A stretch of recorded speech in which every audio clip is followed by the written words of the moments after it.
Telangana PCC అధ్యక్ష పదవి ఎంపికపై కాంగ్రెస్ హైకమాండ్ కసరత్తు ప్రారంభించింది. ఇక ఢిల్లీలో జరగనున్న సిడబ్ల్యూసీ సమావేశాల సందర్భంగానే టీపీసీసీ పదవిపై అధిష్టానం ఒక క్లారిటీ రానుంది. ఇక త్వరలో పలు రాష్ట్రాలకు ఎన్నికలు జరగబోతున్నాయి. తెలంగాణ, ఆంధ్రప్రదేశ్ కాంగ్రెస్ కమిటీ పదవికి ఎవరిని ఎంపిక చేయాలనే దానిపైన అధిష్టానం కసరత్తును పూర్తి చేయాలని భావిస్తోంది. ఇక సిడబ్ల్యూసీ సమావేశాలలో చర్చించాల్సిన అంశాలు, టీపీసీసీ పదవి ఎంపికపై మాట్లాడేందుకు ఇప్పటికే ఢిల్లీ నుంచి ముఖ్యమంత్రి రేవంత్ రెడ్డికి పిలుపు వచ్చింది. ఈ నెల 27తో రేవంత్ రెడ్డి టీపీసీసీ అధ్యక్షులుగా బాధ్యతలను స్వీకరించి 3 ఏళ్లు పూర్తవుతుంది. అందువల్ల జూన్ చివరి వారం నాటికి కొత్త పీసీసీని అధిష్టానం ఎంపిక చేయనుంది.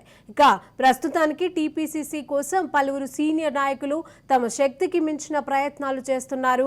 ఇప్పటికే 3 కాంగ్రెస్ నాయకులు హస్తినాలోనే మకాం వేసి పీసీసీ పదవి కోసం లాబింగ్ మొదలుపెట్టారు. ఇక ప్రస్తుతం తెలంగాణలో పీసీసీ అధ్యక్షులుగా రేవంత్ రెడ్డి కొనసాగుతుండగా మరో 3 వర్కింగ్ ప్రెసిడెంట్స్ గా ఉన్నారు. ఇక మహేష్ కుమార్ గౌడ్, అంజనీ కుమార్ గౌడ్, జగ్గారెడ్డిలు ప్రస్తుతం పీసీసీ వర్కింగ్ ప్రెసిడెంట్ గా కొనసాగుతున్నారు. ఈ 3 నేతలు తమకు ఈసారి ప్రమోషన్ కల్పించాలని అధిష్టానాన్ని అభ్యర్థిస్తున్నారు.